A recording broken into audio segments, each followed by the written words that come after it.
El corazón tiene razones que la razón desconoce. La fe y la razón no se excluyen. El nuevo continente. Razones para la fe.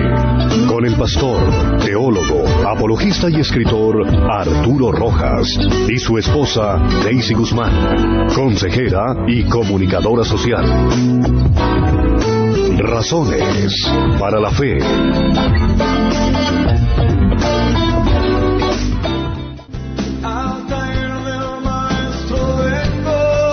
Muebles Diomo. Fabricamos muebles exclusivos sobre medidas, todo en puertas, closets y cocinas integrales. Excelentes acabados. Encuéntrenos en la carrera 89A 8194. Teléfonos 537-1503 o 316-622-0888. Estamos en la web www.arquitecturayambientes.com. Renueva tu sonrisa o recupera tus dientes perdidos en la Clínica Francisco Mantilla. Contamos con los mejores especialistas, los mejores materiales y la mejor financiación. Llama ya al 214-7012 y programa una valoración completamente gratis.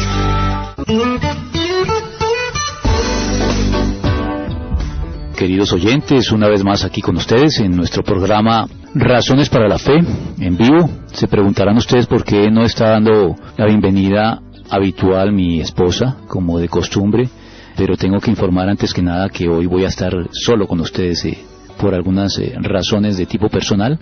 Ella no pudo literalmente acompañarme hoy, pero de todos modos el programa sigue adelante, así que pues voy a tratar de sacarlo adelante yo solo hoy. Me va a hacer mucha falta, no solamente porque hoy estaré entonces preguntando y respondiendo yo mismo, sino que además ella siempre hacía algunos aportes adicionales como representante, digamos, de los oyentes para formularme preguntas y para estar más en contacto con ustedes a través de nuestro grupo Razones para la Fe en Facebook. Hoy de pronto no estaré tan conectado con nuestros oyentes como podría hacerlo porque la ausencia de ella me lo va a impedir, pero aquí estamos con el tema que se ha anunciado para hoy. Ustedes ya saben que indicamos que hoy estaríamos tratando con un tema que anunciamos con el título de la blasfemia contra el Espíritu Santo, que es el pecado imperdonable. Vamos a estar hablando en particular entonces de este tema en el día de hoy para cerrar algunos temas que quedaron un poquito sueltos. Y antes de adentrarnos en otros que anunciamos, dijimos que íbamos a estar abordando tal vez un poco más temas de tipo escatológico para ir preparando un seminario que estaremos anunciando sobre escatología en su momento para el segundo semestre de este año. Entonces, hoy creo que nos corresponde cerrar con un tema que quedó pendiente.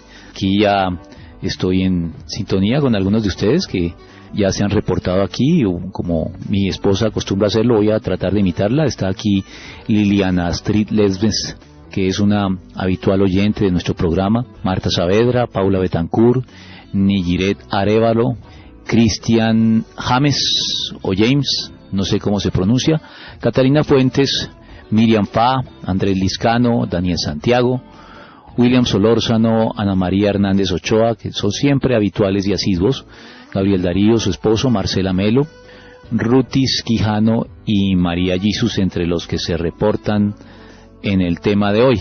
Hay algunos que ya han hecho algunos comentarios, Andrés Liscano ya viene haciendo algunos comentarios, y veré en el curso del programa la posibilidad de responder de pronto las inquietudes que vayan surgiendo alrededor del asunto de hoy. Bueno, como les dije, no va a estar tan ameno, porque voy a tener que estarme preguntando y respondiendo yo mismo. El tema es la blasfemia contra el Espíritu Santo, ese es el tema de hoy, pero antes de abordar este tema, me parece pertinente, y así lo indiqué también la vez pasada, la necesidad de hacer una conclusión de un tema tratado en otro programa, que es, me parece a mí también, el punto de partida para el tema de hoy. Por eso me pareció que era necesario hacer estas puntualizaciones al inicio de este programa de hoy, antes de entrar de lleno en el tema de la blasfemia contra el Espíritu Santo. Me refiero a la seguridad de la salvación. un lunes anterior, ustedes lo saben bien, tratamos el tema de la seguridad de la salvación y a mí me quedó un pequeño sinsabor porque algunos de nuestros oyentes llamaron, 2 llamadas que entraron de algunos creyentes, hermanos en la fe, que pues citaban algunos de los pasajes o de los textos de prueba de los arminianos para sostener que la salvación se puede perder. Y me dio la impresión de que nuestros oyentes tenían la equivocada impresión de que nuestra defensa, o la defensa que el suscrito hace de la seguridad de la salvación, apoyado en la Biblia, obviamente, tenía que ver con el hecho de ser un poquito laxos ante el pecado, y eso quiero que no se preste a esa impresión. Ese es un malentendido. Yo escribí recientemente para una revista con la cual colaboro, una revista cristiana, un artículo sobre la seguridad de la salvación. No es tan extenso y por eso me parece necesario leerlo aquí para ustedes, para puntualizar este tema. Aquí recojo de manera resumida lo que dije en ese programa, pero establezco algunas precisiones que no quedaron tan claras en ese programa. Así que permítanme, los oyentes, leer este artículo que lleva como título La seguridad de la salvación. ¿Se puede perder la salvación? Es el subtítulo del artículo. Y dice así: una de las discusiones doctrinales más intensas al interior de la Iglesia Cristiana Evangélica es la que gira alrededor de la posibilidad o imposibilidad de perder la salvación una vez que se ha recibido.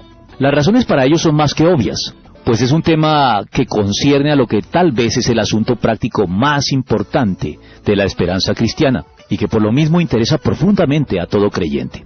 Los 2 polos de la discusión están representados por la posición arminiana, que siguiendo las ideas del teólogo holandés Jacobo Arminio, afirma la posibilidad de perder la salvación, y la posición calvinista, que en defensa del pensamiento del gran reformador Juan Calvino, la niega, es decir, que niega la posibilidad de perder la salvación. Ambos lados suelen tener su propio arsenal de textos bíblicos de prueba a favor de su postura, y está más allá de la intención de este artículo relacionarlos y ocuparnos de ellos uno a uno. Paso a un subtítulo, que es los motivos del arminiano. Vamos a considerar los motivos del arminiano. Sea como fuere, para darle a cada una de las partes el debido reconocimiento, debemos conceder a los arminianos su legítima preocupación por la santidad de la Iglesia, pues no puede negarse que afirmar la seguridad de la salvación conlleva el riesgo de no entender correctamente esta doctrina y verla como una patente de corso para pecar impunemente, llegando a dar pie a una censurable laxitud y tolerancia hacia el pecado, incompatible con el carácter santo de Dios revelado en las Escrituras y en Jesucristo. Así pues, toda defensa de la seguridad de la salvación, que afirme la imposibilidad de perderla una vez recibida, tiene que poner salvaguardas, para no fomentar de ningún modo lo anterior. Y para este efecto, debe entonces considerar también con la seriedad del caso los textos bíblicos esgrimidos por los arminianos, que parecen dar la impresión de que la salvación se puede perder. Pues así no pueda concluirse de ellos lo que los arminianos pretenden al citarlos. En el peor de los casos, todos son una advertencia solemne para no tomar a la ligera el pecado y poner toda nuestra voluntad en romper con él, en un ejercicio responsable de la libertad cristiana. De hecho, la experiencia cristiana madura y bíblicamente documentada sabe bien que el pecado no reporta ningún beneficio duradero a la vida de las personas, sino todo lo contrario, dolor y desdicha. Por lo tanto, para promover la santidad entre los creyentes, no es necesario negar la seguridad de la salvación como un disuasivo contra el pecado, sino simplemente señalar todas las indeseables consecuencias que el pecado acarrea para quien lo practica, no sólo para el destino eterno de los no creyentes, sino para la calidad de vida del creyente en este tiempo. Dicho de otro modo, el pecado pasa su dolorosa e indeseable cuenta de cobro a quien lo comete ahora, en esta vida, creyentes con especialidad, y no solo después de ella, como sucederá con los no creyentes. Y entro a la parte final del artículo, que se titula La coherencia del calvinista, y dice así: hecha esta concesión y reconocimiento a las motivaciones correctas de los arminianos, debemos hacer lo propio con los calvinistas, pues en honor a la verdad, los textos bíblicos de prueba a favor de su postura son no solo más numerosos que los de los arminianos, sino también más contundentes, claros y coherentes entre sí a la hora de interpretarlos y ubicarlos en el gran marco de la sana doctrina. Entre otras cosas, debido a que la gloria del Evangelio, es decir, lo que lo distingue y lo coloca en una categoría aparte entre todas las religiones de la historia humana, es precisamente esta certeza que Cristo brinda a las ovejas de su rebaño, los convertidos o nacidos de nuevo comprendidos dentro de su iglesia, en el sentido de que, abro comillas para citar la Biblia, yo les doy vida eterna, y no perecerán jamás, ni nadie las arrebatará de mi mano, pues mi Padre que me las dio es mayor que todos, y nadie las puede arrebatar de la mano de mi Padre. Juan 10, 28 al 29.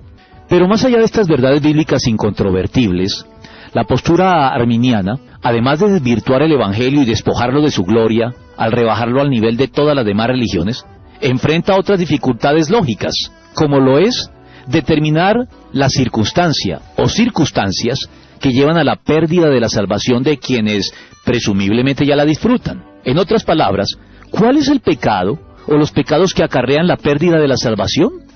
¿Qué gravedad deben revestir? ¿Con qué frecuencia se deben cometer para privarnos de la salvación?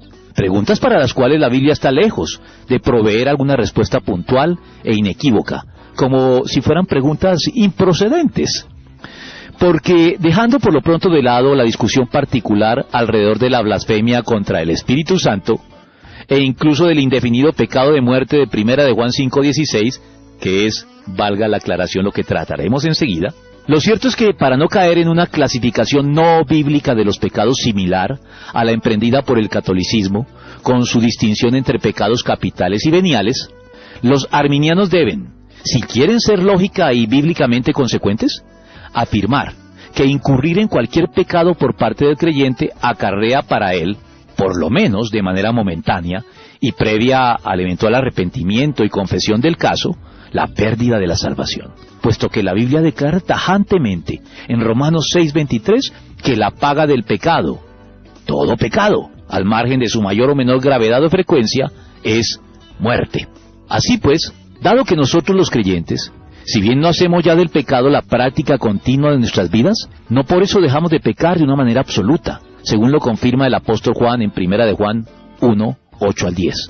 En la postura arminiana eso nos conduce lógicamente a sostener que de un modo u otro, todos los creyentes estamos perdiendo y recuperando de manera recurrente nuestra salvación, lo cual va en contravía con la certeza, la paz y el reposo que el Evangelio anuncia para los cristianos, pues tal estado de cosas nos sume inevitablemente en un estado de angustia, de agonía, de incertidumbre permanentes, similar al que padecía Martín Lutero antes de su conversión y consecuente defensa de la doctrina de la justificación por la fe. Y termino con esta conclusión bajo el título de ¿la gracia o las obras? Y dice así: precisamente aquí encontramos de manera más palpable la inconsecuencia lógica de la postura arminiana. Pues si la salvación se obtiene por gracia mediante la fe y no por obras, no se puede entonces perder por obras. O la gracia y fe consecuente están al comienzo y al final, o las obras lo están. Pero la gracia y la fe no pueden estar al comienzo para luego ser relevadas por las obras al final. Si la iniciativa al comienzo es de Dios, la garantía al final también debe ser de Él. Máxime teniendo en cuenta el elevado costo que Cristo mismo tuvo que pagar en la cruz para hacer esto posible. En conclusión, no solo las Escrituras, sino la experiencia cristiana y la misma lógica inclinan la balanza hacia la seguridad de la salvación, sin perjuicio de los pasajes bíblicos problemáticos para esta postura, que deben ser abordados y explicados diligentemente por los calvinistas, sin tener que negar por ello, de manera necesaria, la gloriosa seguridad de la salvación que todo creyente ostenta. Bueno, espero que con esta lectura literal de este artículo que escribí para una revista cristiana en la edición de agosto, nuestros oyentes arminianos queden tranquilos en el sentido de que el hecho de sostener la seguridad de la salvación no de ningún modo obedece a la intención de relajarnos en cuanto a la práctica del pecado. no es esa la razón. Así que las motivaciones de los arminianos que acabo de elogiar y de estar de acuerdo con ellas en este artículo son las mismas que tenemos los calvinistas al respecto, y nuestros motivos son diferentes, son bíblicos y lógicos, como lo acabo de mencionar. Pero justamente aquí es que se da entrada al tema de hoy, la blasfemia contra el Espíritu Santo. Acaban de darse cuenta que lo mencioné este pecado dentro de este artículo. Entonces, lo primero que quiero responder, y que creo que debo responder al abordar este tema, es si la blasfemia contra el Espíritu Santo es un pecado imperdonable. Bueno, yo creo que en esto no hay la más mínima sombra de duda, porque el Señor Jesucristo dijo de manera expresa que lo era, que había un pecado que no podría ser perdonado. Él calificó a la blasfemia contra el Espíritu Santo como un pecado imperdonable, y creo que aquí esto no admite comentarios ni matices de ningún tipo. Sí, creo que tenemos que decir que sea lo que sea la blasfemia contra el Espíritu Santo, quien la comete está cometiendo un pecado que no se puede perdonar. Ahora, más adelante veremos por qué es que la blasfemia contra el Espíritu Santo ostenta esa condición de ser un pecado imperdonable. Algunos de nuestros oyentes pueden estarse preguntando, creo yo, voy a ver si logro revisar aquí un poquito el grupo Razones para la Fe, porque es posible que ya estén surgiendo algunas inquietudes a este respecto. Pero sea como fuere, yo voy a adelantarme respondiendo una pregunta que muchos se formulan. ¿Un creyente puede cometer el pecado imperdonable? Eso tiene que ver mucho con la postura calvinista y con la arminiana. Los arminianos dirían que sí, porque el arminiano, al sostener que la salvación no es algo seguro, sino que se puede perder, pues les cae como anillo al dedo afirmar que la blasfemia contra el Espíritu Santo la puede cometer un creyente, y que como tal lo conduce de manera inmediata a la pérdida, siquiera momentánea, de la salvación. Pero yo diría que ni siquiera momentánea para un arminiano, porque si le añadimos a esto que el pecado o la blasfemia contra el Espíritu Santo es un pecado imperdonable, pues entonces se perdería de manera definitiva la salvación, porque si se comete un pecado que ya no se puede, si un creyente comete un pecado que no puede ser perdonado, eso indicaría de manera lógica que también pierde la salvación, y la pierde permanentemente, porque si ese pecado no puede ser perdonado, pues entonces la salvación no podría recuperarla. Este sería un razonamiento dentro de la postura arminiana que vuelve a llevarnos a los aspectos ilógicos que el arminianismo tiene que resolver en relación con su postura. Ahora, desde la postura calvinista, tengo que responder enfáticamente: un creyente no puede cometer la blasfemia contra el Espíritu Santo. Yo sé que algunos dirán, pero pastor, yo conozco a cristianos, o yo mismo en ciertos momentos no sé cómo llamarlo, tal vez de rebeldía o de berrinches que los hijos de Dios a veces tenemos contra nuestro Padre, hemos dicho cosas blasfemas. Entonces, ¿eso no implica que los creyentes podemos cometer la blasfemia contra el Espíritu Santo? No me parece. ¿Por qué? Porque una cosa es blasfemar y otra cosa es cometer la blasfemia contra el Espíritu Santo. Es que no olviden que aquí no estamos hablando simplemente de blasfemias, estamos hablando de una en particular, una especialmente grave, que es la blasfemia contra el Espíritu Santo. Yo, como pastor, he tenido que lidiar con creyentes que están en momentos de gran carga emocional por pruebas difíciles en su vida, y que a veces eso los supera y tienen que explotar, y explotan a veces diciendo cosas que suenan blasfemas, y son creyentes. Después, cuando se calman, cuando ya logran desahogarse, entran en razón y admiten y piden perdón y dicen: no era eso lo que yo quería decir, y en efecto uno capta que ellos estaban más que nada desahogándose y tenían mucha tensión acumulada. No estoy con esto avalando ese tipo de reacciones, pero sí estoy tratando de ser comprensivo y mostrando que aún los hijos de Dios podemos tener momentos como los que tuvo Job. Algunos utilizan a Job como ejemplo de un hombre que no atribuyó a Dios despropósito alguno, que en todo esto no pecó Job, y que cuando su esposa le dijo maldice a Dios y muérete, él respondió de manera muy sobria diciendo, como las mujeres fatuas sueles hablar, que pues de Dios recibiremos el bien y el mal no lo recibiremos, y nos quedamos con esa idea de Job, que está en los primeros 2 capítulos en prosa de su libro. Pero si nosotros revisamos los siguientes capítulos, hasta el 37, encontraremos que Job cuestionó, y que Job luchó, y que Job preguntó, y que Job dice cosas que a veces pueden sonar, si no blasfemas, sí por lo menos irreverentes y hasta ofensivas en contra de Dios como lo cuestiona. Pero finalmente entendemos que fue por la dureza de la prueba que Job llegó a decir estas cosas, pero que él realmente no las creía y no las pensaba. Y cuando tenía la sobriedad y la lucidez de tener y pensar con cabeza fría, él nunca hubiera suscrito muchas de las cosas que tal vez dijo en su libro. Creo que eso mismo nos pasa a los creyentes. Así que yo no creo, y respondo esta pregunta desde mi posición calvinista, diciendo que un creyente no puede realmente cometer el pecado contra el Espíritu Santo. Ahora, otra pregunta que puede surgir es si es lo mismo la blasfemia contra el Espíritu Santo que la apostasía. Esa es otra de las confusiones, me parece a mí, que se dan al respecto. Algunos piensan que la apostasía y la blasfemia contra el Espíritu Santo son sinónimos, son el mismo pecado. Bueno, tendría que decirles que no es lo mismo. Vamos a definir un poquito. Comencemos por definir la apostasía. ¿Qué es la apostasía?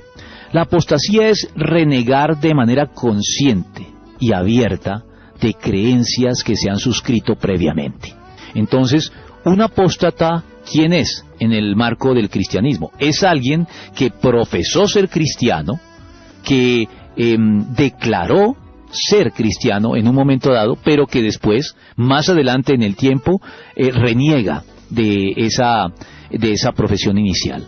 Se abandona el cristianismo, se aparta de él y se vuelve incluso un contradictor y un atacante del cristianismo. Eso es un apóstata. ¿Será esto lo mismo que la blasfemia contra el Espíritu Santo? No me lo parece. El pasaje en el que el Señor Jesucristo identifica la blasfemia contra el Espíritu Santo no parece tener estas características. Así que no creo que debamos entrar aquí en el tratamiento de lo que es la apostasía. Lo que nos interesa es que la apostasía no es la blasfemia, no es lo mismo que la blasfemia contra el Espíritu Santo. A ver, recreemos un poquito lo que Cristo designó, lo que identificó como el pecado contra el Espíritu, o la blasfemia contra el Espíritu Santo. Él estaba haciendo delante de los judíos, los fariseos y los dirigentes del pueblo de Israel, estaba haciendo milagros que realmente eran asombrosos, que validaban sus pretensiones de ser el Hijo de Dios, sus pretensiones mesiánicas y sus derechos, los derechos que Cristo tiene sobre la vida de todo hombre. Él estaba avalando con milagros evidentes lo que él proclamaba en cuanto al mensaje cristiano. Los fariseos y los judíos lo estaban viendo. Ellos no lo recibieron de terceros como nosotros, que lo creemos porque lo leemos en el Evangelio y el Espíritu Santo nos da testimonio de que esa fe tiene buen fundamento. No, ellos lo veían. Ellos eran testigos de primera mano, a diferencia de nosotros, de estos milagros. Pero a pesar de eso, estaban tan endurecidos y ya habían tomado una postura tan opuesta al Evangelio, que ellos, aunque estaban viendo las mismas obras de Dios delante de ellos, lo que optaron fue por atribuírselas a Satanás. En eso consistió la blasfemia contra el Espíritu Santo. El Espíritu Santo estaba actuando de manera frontal delante de ellos, de manera abierta, de manera evidente, de manera en que nadie podía cuestionar que ahí el poder de Dios estaba obrando. Pero ellos, tan ciegos como estaban, prefirieron atribuir estas obras a el diablo y sus demonios. En esto consistía la blasfemia. Ellos declararon con sus bocas,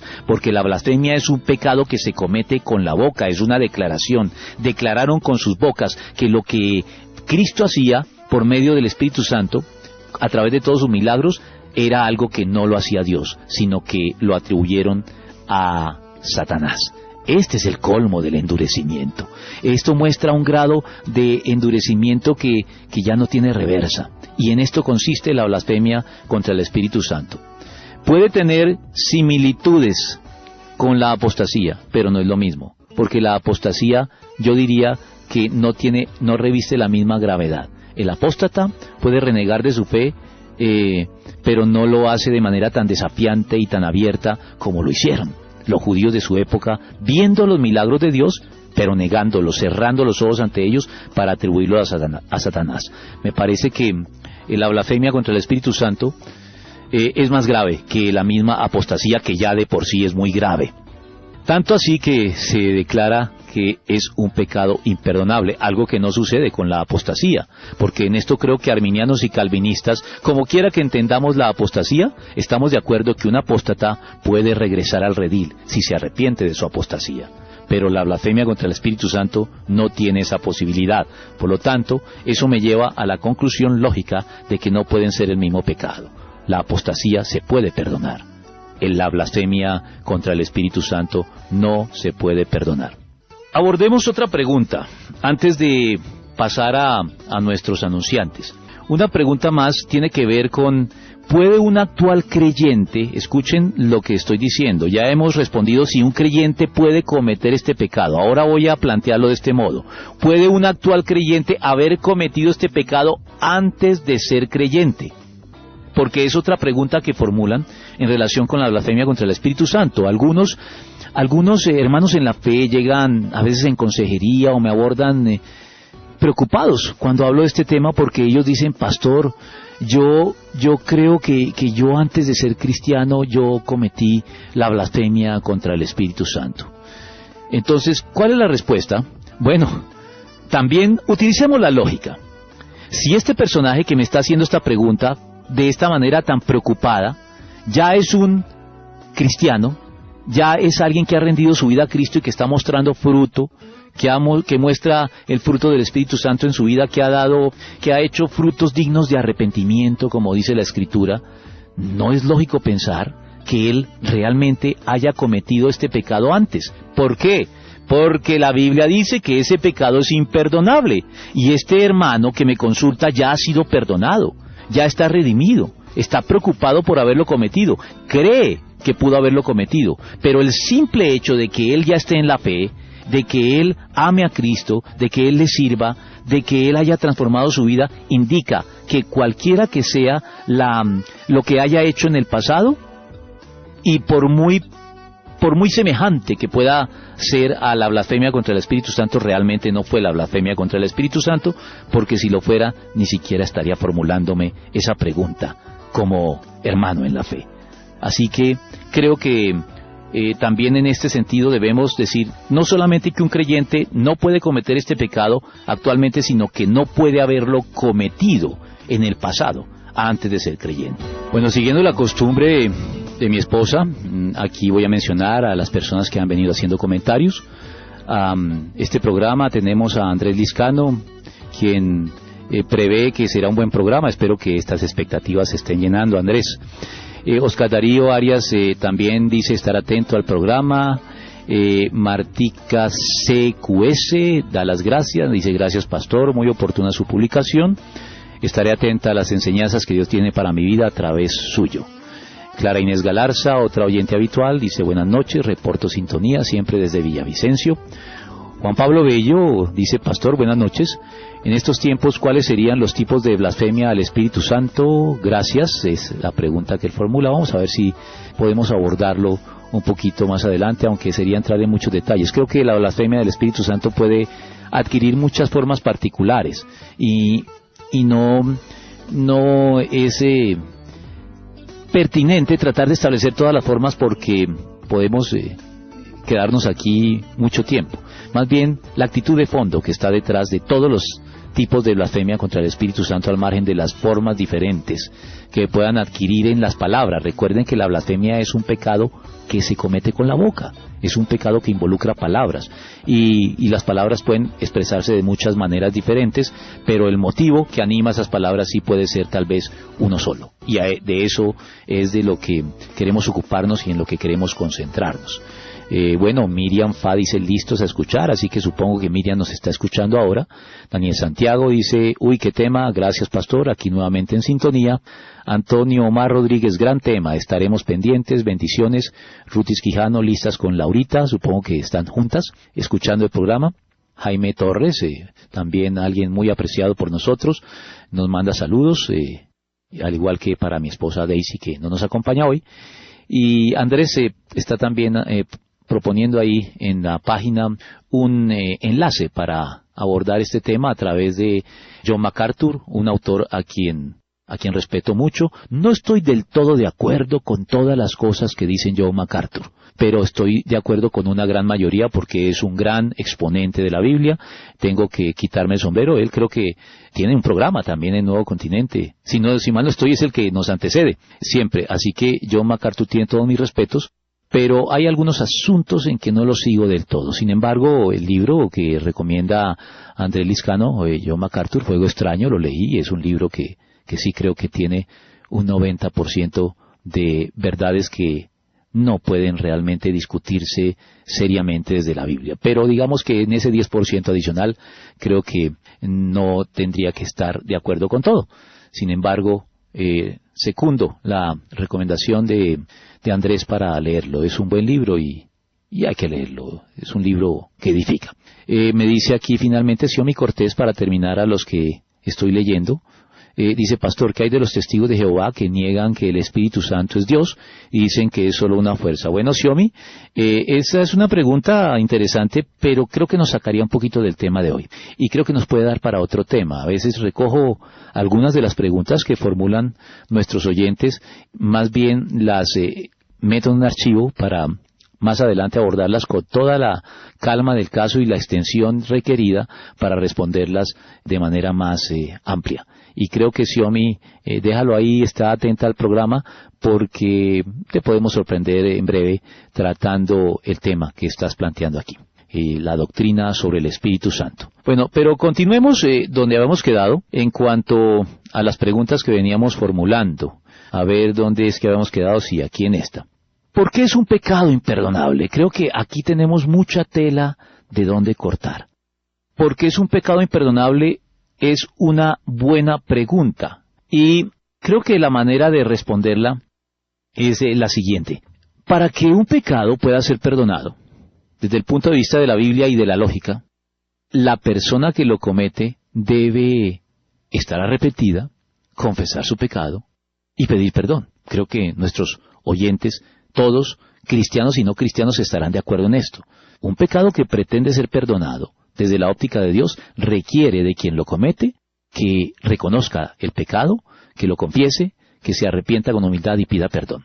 La razón por la cual la blasfemia contra el Espíritu Santo no puede ser perdonada, es un pecado imperdonable, es porque quien lo comete ya nunca se sentirá culpable de ese pecado. Está en un grado de endurecimiento tal que esa persona ya nunca pedirá perdón por ese pecado, no lo reconocerá, no se arrepentirá de él, no lo confesará de ningún modo. Y si no surte todos esos requisitos previos, pues ese pecado no podrá ser perdonado. ¿Y por qué digo esto? Porque la Biblia habla que Dios es muy paciente, y que la paciencia de Dios para con nosotros es para salvación. Que Dios no retarda su promesa según algunos la tienen por tardanza, sino que es paciente para con nosotros para que todos procedamos al arrepentimiento. La paciencia de Dios es para salvación. Él es paciente con nosotros, pero la paciencia de Dios tiene un límite. El pecado humano puede colmar la paciencia divina. Podemos llegar en vida a endurecernos, a pecar de tal manera que nos endurecemos contra Dios al grado de que pasamos lo que yo llamo el punto de no retorno. Un punto en el cual, aunque aún estés vivo, ya habrás pasado un límite que después ya no puedes volver a retroceder. Para devolverte al punto en que lo traspasaste. Hay un punto de no retorno. Yo sé que los cristianos solemos decir que mientras hay vida hay esperanza para los pecadores, y en términos generales diría que es así. Mientras hay vida, la persona tiene sobre el papel la posibilidad de arrepentirse. Ya después de la muerte, quien no tomó su decisión en vida, las consecuencias son eternas. Pero mientras hay vida decimos que hay esperanza. Hay algunos pasajes de la Biblia que me dan la impresión de que no es tan cierto esto como lo podemos creer. ¿Qué es ese punto de no retorno del que estoy hablando? La Biblia se refiere a él con otra palabra, con otra expresión, que nosotros también conocemos bien. Se llama el colmo del pecado.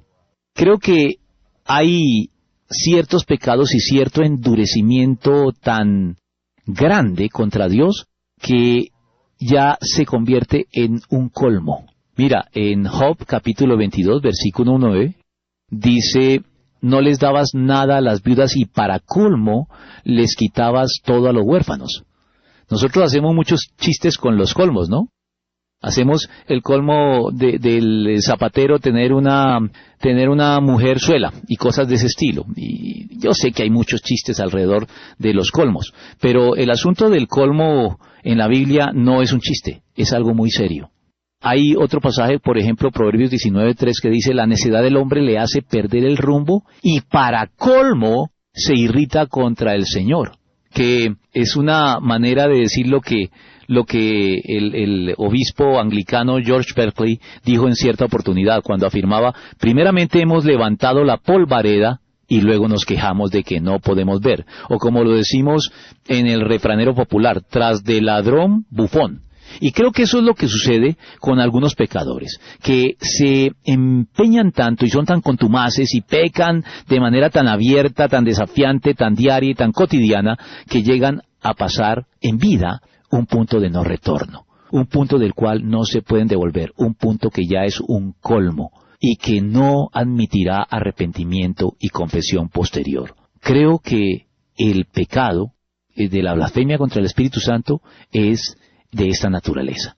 Es un pecado que se comete cuando ya se ha pasado el punto de no retorno. Y por eso es que no puede ser perdonado. La persona que lo comete no se va a arrepentir.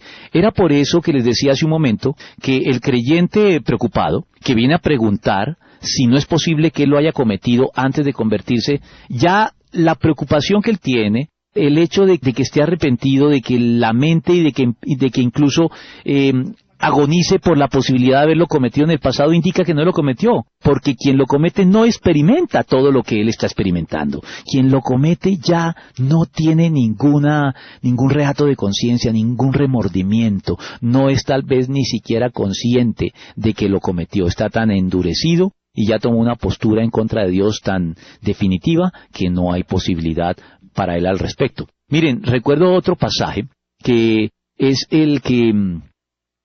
aquel en el que Dios se dirige al pueblo de Israel cuando llega a Egipto con José y que manda a traer después a su padre Jacob, a sus 11 hermanos, y se establecen en Egipto. El Señor les dice en cierto pasaje que van a permanecer allí 430 años y que serán esclavos, y que Él los sacará de Egipto y los llevará a la tierra que había prometido a sus padres Abraham, Isaac y Jacob, pero que no lo hace todavía, dice Dios, porque aún no ha llegado al colmo la maldad del amorreo. ¿Qué nos indica eso? Que los pueblos cananeos, que fueron derrotados por los israelitas cuando Dios en efecto sacó a Israel de Egipto en el Éxodo, los llevó a la conquista de la tierra prometida y los introdujo de su mano a vencer a todos los pueblos cananeos, esos pueblos, 400 años antes, no habían llegado todavía al colmo de sus pecados. Dios esperó que pasaran esos 400 años en que esos pueblos cananeos, amorreos y todos los demás 6 o 7 pueblos que habitaban la región de Canaán, llegaran al colmo de su pecado, porque en ese momento Dios, cuando pasaran ese punto de no retorno, Él ejecutaría su juicio sobre ellos a través de la espada de los ejércitos de Israel. Por eso es que el Señor les dijo: yo los sacaré de aquí, y los llevaré a la tierra que había prometido a sus padres, pero no todavía. Tendrán que permanecer en Egipto 400 años, porque aún no ha llegado al colmo la maldad del amorreo. Cuando ellos lleguen a ese punto de no retorno, sí, los llevaré a ustedes, porque ustedes serán mi verdugo, ustedes serán mi juez y ustedes serán mi espada, para castigar ese pecado ya ofensivo y extremo que los pueblos cananeos estarán cometiendo contra mí. Eso ya lo comenté en otra oportunidad, cuando estaba hablando de los genocidios en la Biblia, que algunas personas creen que los pueblos cananeos eran peras en dulce, eran pueblos inocentes. No, eran pueblos muy licenciosos y que habían llegado a pecados groseros y sacrificios de niños de brazos, prostitución y sodomía ritual en sus templos. A propósito, ahora que se aprobó los matrimonios de homosexuales en todos los Estados Unidos y que ese tema está candente, sí, los cananeos cometían sodomía y prostitución ritual en los cultos a sus dioses, a Baal y a Acera, además de sacrificar niños de brazos. No eran una pera en dulce, y por eso en ese momento Dios consideró que habían llegado al colmo de su pecado y que ya era el momento de ejecutar sobre ellos el juicio. Así que creo que esto nos muestra que sí es posible que en vida alguien ya no tenga esperanza de redención, porque ha pasado un punto de no retorno. Eso fue lo que le pasó de algún modo a Faraón de Egipto. Recuerden, ya hemos mencionado cómo el Faraón de Egipto, en la época del Éxodo, dice la Escritura que se endureció contra Dios y no dejó salir a los egipcios, a pesar de que Dios estaba haciendo tremendas señales delante de él a través de Moisés. Y no los dejaba salir. Se endureció, dice la Biblia, y yo he hecho el conteo, contra Dios 10 veces se afirma que se endureció contra Dios. Pero otras 10 se afirma que Dios también lo endureció. ¿Cuál de los dos pasajes es el correcto? Ambos. El faraón de Egipto voluntariamente se endureció contra Dios. Ya había llegado al colmo de su pecado. Y Dios, viendo que él ya había pasado este punto de no retorno, que había llegado al colmo del pecado, pues le quitó las riendas y lo dejó desbocarse y lo utilizó como escarmiento para que todos vean lo que sucede con los que se rebelan contra Dios al grado en que lo hizo Faraón. Entonces Faraón, podríamos decir que en el Antiguo Testamento es un personaje que cometió la blasfemia contra el Espíritu Santo. No fue perdonado. ¿Por qué? Porque nunca se podría ya arrepentir. Había pasado el punto de no retorno. Bueno, aquí me acaban de pasar una pregunta, a ver si la leo. Dice, ¿cómo es la blasfemia contra el Espíritu Santo y en qué momento se realiza? ¿Qué es la blasfemia contra el Espíritu Santo? El pastor Roberto Santos de Timisa lo pregunta. Bueno, pastor y consiervo, yo no pretendo aquí ser dogmático en estos temas que siguen siendo controvertidos al interior de la Iglesia, pero para ser consecuente con lo que vengo diciendo, me parece que la blasfemia contra el Espíritu Santo la cometen los no creyentes que se endurecen a tal grado contra Dios que blasfeman abiertamente contra Él, a pesar de que tengan ante sus ojos todas las evidencias necesarias para optar por creer. Creo que es gente que la Biblia identifica con un término, sobre todo en el libro de Proverbios. No sé si de esto ya he hablado acá, pero en la Reina Valera el término que se aplica a este tipo de personajes que son los propensos a cometer la blasfemia contra el Espíritu Santo son escarnecedores. Escarnecedores. En Reina Valera, bueno, en la Nueva Versión Internacional se le llama insolentes. A mí en esta traducción yo prefiero la Reina Valera porque tiene más fuerza. La Reina Valera dice, incluso lo define en uno de los versículos del libro de Proverbios, que no recuerdo ahora cuál es, pero recuerdo muy bien la definición, porque me la aprendí de memoria en alguna oportunidad, porque me impactó cómo se definía a un escarnecedor. Y se definía de este modo: escarnecedor es el soberbio y presuntuoso que obra en la insolencia de su presunción. Esa definición no creo que pueda ser superada por un diccionario. Eso es lo que es un escarnecedor. Y cuando yo leo esta definición de escarnecedor, pienso en Faraón, y pienso en otros personajes con los que me he encontrado muy ocasionalmente y que procuro evitar, que son tan abiertamente contrarios al Evangelio que la verdad no quiero entrar en ningún tipo de trato con ellos, porque además esto tiene fundamento bíblico. En la epístola de Judas, últimos 2 o 3 versículos, Judas nos exhorta en estos términos. Dicen: a algunos que dudan, convénzanlos; a otros, sálvenlos arrebatándolos del fuego; y de otros tengan misericordia con temor, aborreciendo aún la ropa contaminada por sus carnes. Siempre he pensado que Judas identifica aquí a 3 tipos de personajes que Proverbios identifica. Al primer grupo, a los que dudan, a los que debemos convencer, es lo que Proverbios llama los simples o los inexpertos en la Nueva Versión Internacional. Los segundos, a otros salvad arrebatándolos del fuego, es el grupo que Proverbios designa con el término necios, que tienen que esperar a estar en medio de la prueba y ahí sí escuchan, y ahí sí rinden su vida a Cristo. Pero los terceros son los escarnecedores, son los que mueren en su ley, son los que ya toman una postura contra Dios que no tiene reversa. Así que, hermano Roberto, creo que cualquier persona que tenga este tipo de actitud, más allá de las palabras con las que pueda concretarlas, pero que tenga esta actitud que realmente intimida, que realmente a los creyentes yo prefiero eludirlos. Me parecen personas no gratas desde ningún punto de vista, que contaminan y que generan controversia y sobre todo que cuando les arrojamos nuestras perlas, como lo dice el Señor, esos son los cerdos que se vuelven y las pisotean y nos pueden terminar hiriendo en el proceso. Creo que ese tipo de personas son los que cometen hoy la blasfemia contra el Espíritu Santo. No creyentes que realmente son un dolor de cabeza para los creyentes por su dureza y por su actitud tan hostil hacia el Evangelio. Ahora, no puedo decir que todos los que tengan esta actitud definitivamente se van a condenar. Dios ha salvado a algunos de ellos, personajes de este tipo que uno dice no hay para ellos salvación en Dios. Porque el punto de no retorno puede ser diferente para cada persona y solo Dios lo conoce. Pero creo que está dentro de esta línea la respuesta a la pregunta que mi hermano Roberto Santos me formula. Bueno, creo que se nos está agotando el tiempo. Creo que respondimos o traté todo lo que había planteado. Hay una pregunta final que voy a responder de manera rápida, porque siempre la formulan. ¿Qué relación tiene la blasfemia del Espíritu Santo con el pecado para muerte de 1 de Juan 5:16? Es lo mismo, porque Juan habla de un pecado para muerte, o de un pecado que conduce a la muerte. Yo creo que se han dado muchas interpretaciones, pero la que más me convencí, la que más me ha convencido al contrastarlas, es la que dice que este es un pecado no para condenación eterna. Recuerden que el concepto de muerte tiene 3 significados en la Biblia. Hay la muerte física, hay la muerte espiritual, ninguna de las dos es definitiva, porque la muerte física para los creyentes no es definitiva. Experimentaremos la resurrección de los muertos. La muerte espiritual tampoco es definitiva, porque si la persona se vuelve a Dios, logra reconciliarse con Él, y esa separación de Dios, que es lo que significa muerte espiritual, también se puede resolver.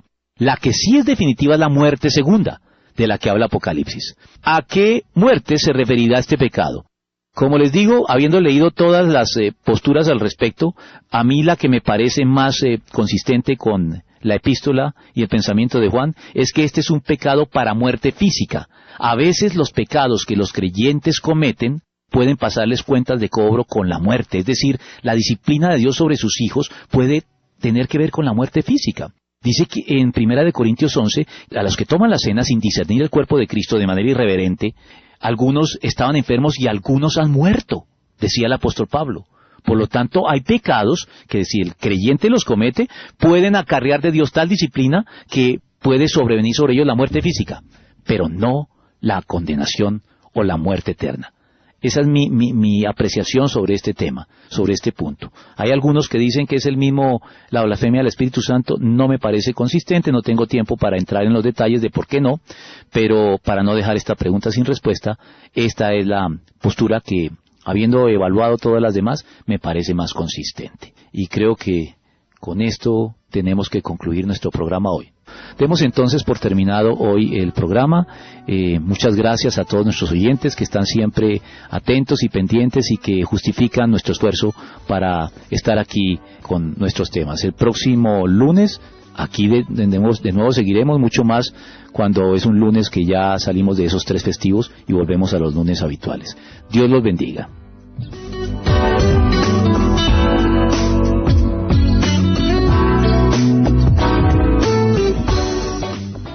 El corazón tiene razones que la razón desconoce. La fe y la razón no se excluyen.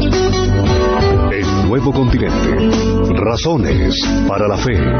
Con el pastor, teólogo, apologista y escritor Arturo Rojas y su esposa Daisy Guzmán, consejera y comunicadora social. Razones para la fe.